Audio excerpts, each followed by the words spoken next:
Assalamualaikum guys. Hari ni Pak Murad nak masak ikan ayam bertumis campur terung. Pak Murad hidup kenapa? Ni minyak Pak Murad dah taruh ni.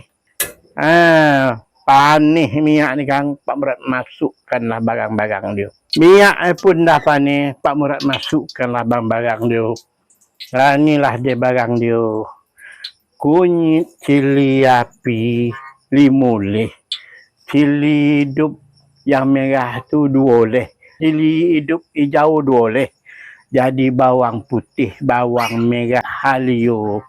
Inilah barangnya. Tunggulah dia melogak. Jadi dah nampak dia melogak contoh kan. Jadi Pak Murad masukkan dia punya serai 5 batang. Bila dia dah melogak kan Pak Murad masukkanlah ikan. Ikan ayam namanya. Dah nampak melogak tu. Pak Murad masukkanlah ikan ayam. Inilah dorongan ikan ayam.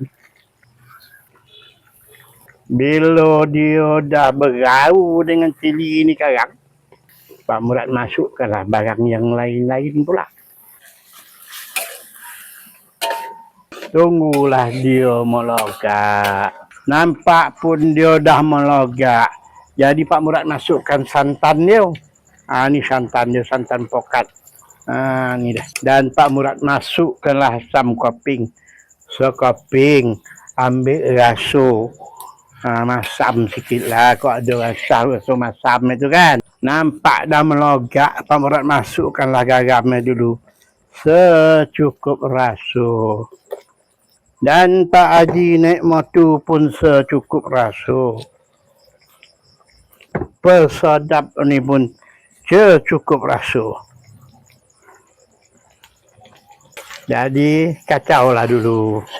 Bila dia kurang raso sekarang, kita tambahlah yang tak cukup raso tu.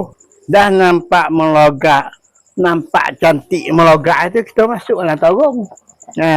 Masukkanlah terung. Bila terung ni dah lembut sekarang, kita angkat lah.